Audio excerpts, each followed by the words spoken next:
నేను శేఖరాచారి. ఈరోజు ప్రధాన వార్తలు అయితే బిజినపల్లి మండలంలో జరిగినటువంటి రోడ్డు ప్రమాదంలో పెను ప్రమాదం తప్పిందని చెప్పవచ్చు.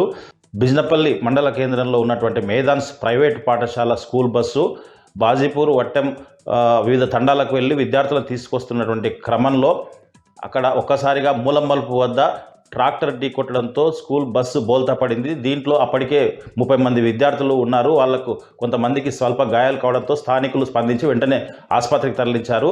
సంఘటనా స్థలాన్ని డిఓ గోవిందరాజులు పరామర్శించి విద్యార్థుల యొక్క పరిస్థితిని తల్లిదండ్రులను అడిగి తెలుసుకున్నారు. మేధాన్స్ స్కూలు విద్యార్థుల భద్రత పట్ల చర్యలు తీసుకోకపోవడం వల్ల స్కూల్ పర్మిషన్ను ఎందుకు రద్దు చేయదంటూ వాళ్ళకు షోకాజ్ నోటీస్ అందించారు. జిల్లాలో ప్రైవేట్ పాఠశాలకు సంబంధించినటువంటి బస్సులు పూర్తి ఫిట్నెస్తో నడపాలని చెప్పేసి, పిల్లల భద్రత విషయంలో చాలా కేర్ తీసుకోవాలని చెప్పేసి, లేని పక్షంలో చర్యలు తీసుకుంటామని చెప్పేసి కూడా గోవిందరాజులు ప్రైవేట్ పాఠశాల యాజమాన్యాలను హెచ్చరించారు. మరొక వార్త చూసినట్టయితే నిన్న టీ న్యూస్లో ప్రసారం చేసినటువంటి వార్తకు అధికారులు స్పందించి సమస్యను పరిష్కరించారు.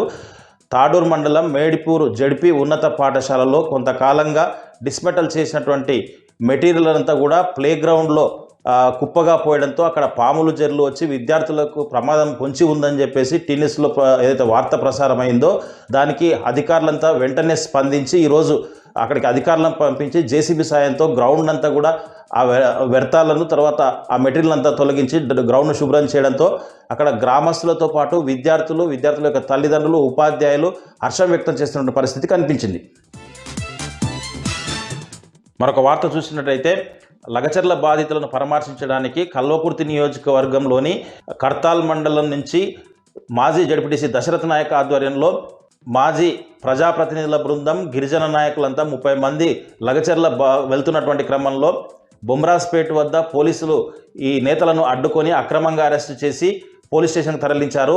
ఈ నేతలంతా పోలీస్ స్టేషన్లనే తమ నిరసన వ్యక్తం చేశారు. సీఎం డౌన్ అంటూ మా బంధువులను, మా గిరిజనులను పరామర్శించడానికి వెళ్తుంటే మమ్మల్ని అరెస్టు చేయడం దుర్మార్గమైనటువంటి చర్య అని చెప్పేసి బేషరతుగా రిమాండ్కి పంపించిన వాళ్ళను వెంటనే విడుదల చేసి వారిపైన ఉన్నటువంటి కేసులను కొట్టివేయాలని చెప్పేసి, వాళ్ళ భూములను తీసుకోవద్దని కూడా ఈ కల్వకుర్తికి చెందినటువంటి గిరిజన నేతలు ప్రభుత్వాన్ని డిమాండ్ చేశారు.